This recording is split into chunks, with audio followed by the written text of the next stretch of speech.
اعوذ باللہ من الشیطان الرجیم بسم اللہ الرحمن الرحیم۔ حضرت اماں عائشہ رضی اللہ عنہ نے حضور اقدس صلی اللہ علیہ وسلم سے پوچھا کہ یا رسول اللہ صلی اللہ علیہ وسلم، اگر مجھے شب قدر کا پتہ چل جاوے تو کیا دعا مانگوں؟ حضور اقدس صلی اللہ علیہ وسلم نے فرمایا اللہم سے آخر تک دعا بتلائی، جس کا ترجمہ یہ ہے کہ اے اللہ، تو بے شک معاف کرنے والا ہے اور پسند کرتا ہے معاف کرنے کو، پس معاف فرما دیجیے مجھ سے بھی۔ اللہ مجھے معاف فرما دیجیے۔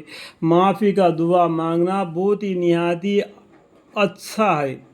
غلطی ہر انسان سے ہوتی ہے، ہونا بھی چاہیے، غلطی ہونا بھی چاہیے، ہونے کے بعد میں اللہ سے معافی بھی مانگنا چاہیے۔ اللہ تعالیٰ اگر تم غلطی نہیں کرے گا، تمہاری جگہ پر دوسرا قوم پیدا کرے گا، وہ غلطی کریں گے، وہ اللہ سے معافی مانگیں گے، یہاں تک حدیث میں لکھا ہے۔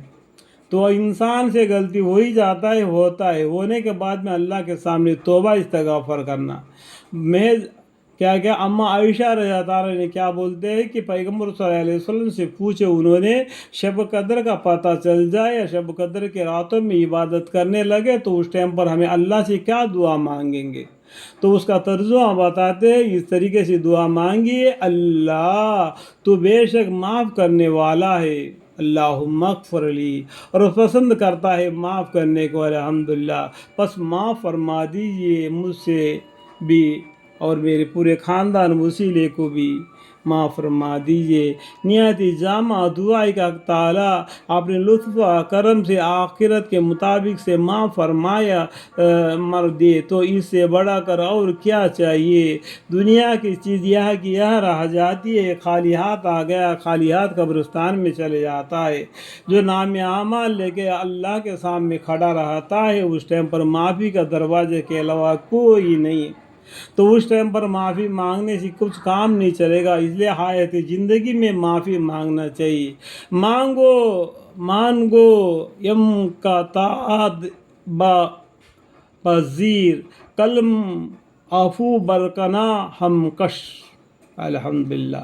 حضرت شفیع سوری رحمۃ اللہ علیہ کہتے ہیں کہ اس رات میں دعا کے ساتھ مشغول ہونا زیادہ بہتر ہے بنسبت دوسرے عبادتوں کے، یعنی اللہ سے معافی مانگتے رہنا، چلتے پھرتے اٹھتے ہمیشہ، اور شب قدر کے رات میں تو اللہ سے معافی مانگنا ضروری ہے، الحمدللہ، اللہم اغفر۔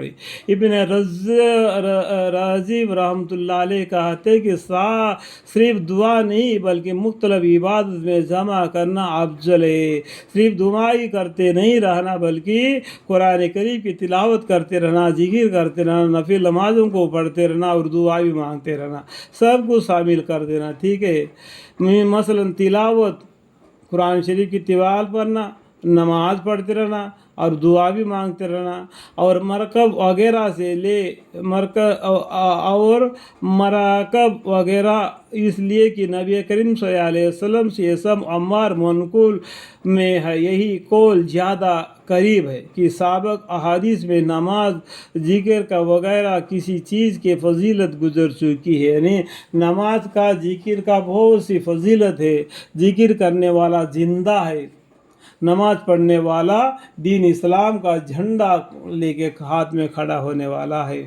دین اسلام اور کافر کے بیچ میں نماز ایک آڑ ہے، جو نماز پڑھتا ہے وہ مسلمان ہے، جو نماز نہیں پڑھتا ہے وہ کافر و مشرک ہے۔